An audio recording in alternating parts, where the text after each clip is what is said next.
Everyone, and welcome to the Back 40 Feet, where we talk about suburban, urban, and patio gardening. And today I'm going to talk about pickling, just sort of pickling in general. And then later I'll be making some pickles in a different video. But pickling is a great way to make different flavors from your garden and to be able to store things through the season when your garden has exploded, which mine definitely has. I've been happy to see that there's been a big resurgence in people's interest for pickling, and I've also been a little bit appalled at some of the products that they are selling to have people buy to make pickles. When you do out the math, it's like $20 for a jar of pickles, and it doesn't make a lot of sense. So you don't need a lot of expensive materials to pickle. For the most part, I do boiled water canning. There's a lot of different ways to make pickles, but that's my preferred method. So by doing that, it's done that day. I prefer not to do sort of like a brining process, which requires a crock and days to weeks of letting your pickles ferment. I don't have a lot of great experience with it. You also run the risk that if you're not fermenting it right, that you can get bacterial contamination, and I just don't get that much from my garden to risk a whole crop by doing fermented pickles. So first I'm just going to talk about some easy resources and books that you can get if you're interested in starting to pickle. The sort of the Bible for pickling is this. It is the Ball Blue book, and this is all the recipes from Ball Jar Company. You can also go online and just search for Ball Blue Book, and these are all free online on their website. And this really is sort of your end-all be-all of everything you need to know about canning and pickling, making relishes, sauces. It tells you everything from nuts to bolts. So I really like this book.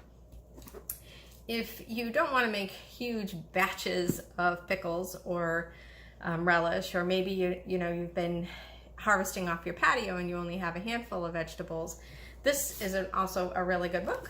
This is called Small Batch Preserving. What I like about this is it tells you how to make just 1 or 2 jars of pickles, which sometimes that's all you really need to do.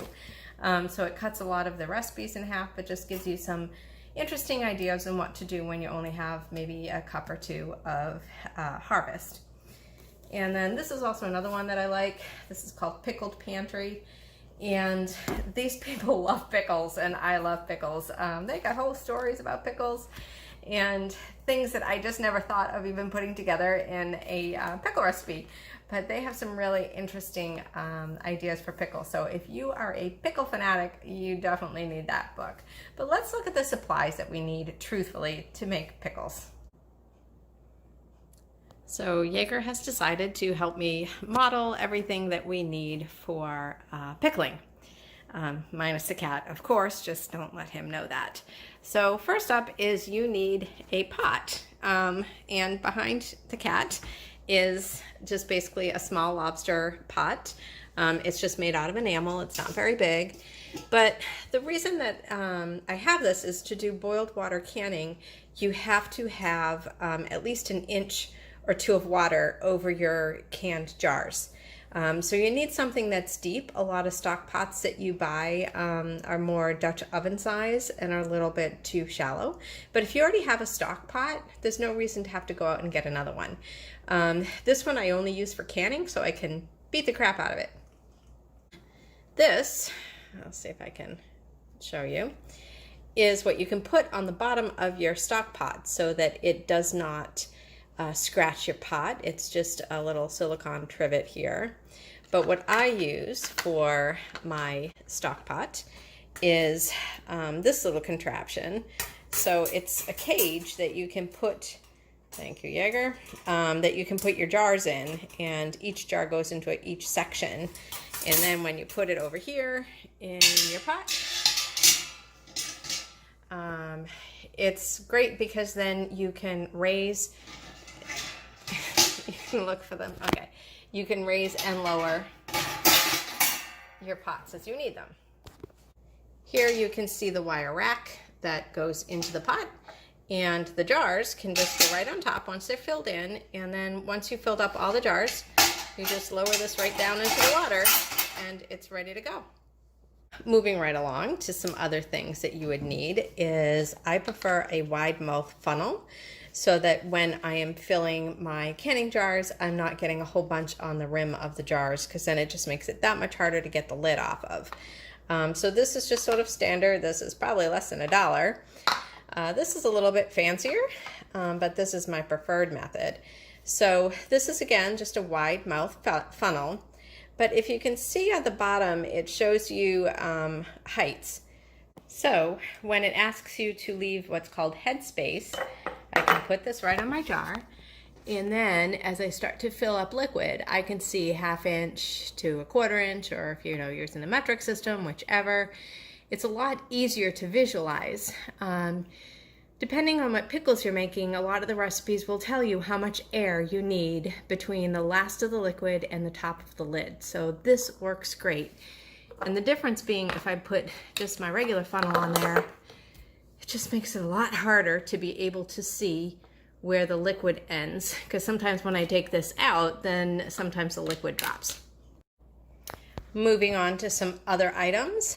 This comes in handy really well. It is a jar grabber, so that I can just reach into the pot and reach it right out. I have my jars ready to go, and when you put them in the water, you want to have them about 1 inch below the water line.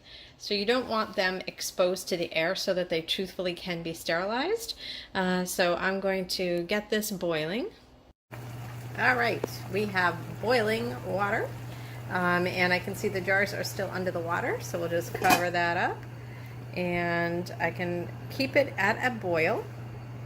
And I have started my timer for 10 minutes so that I can make sure that it is a full boil. My 10 minutes are up. You can see that the water is still hot. And what I'm going to do is I'm still going to keep the jars in the water until I need them, because that way they will stay sterile. If I take them out and they're open to air, that still leaves a risk that spores or bacteria can get in there.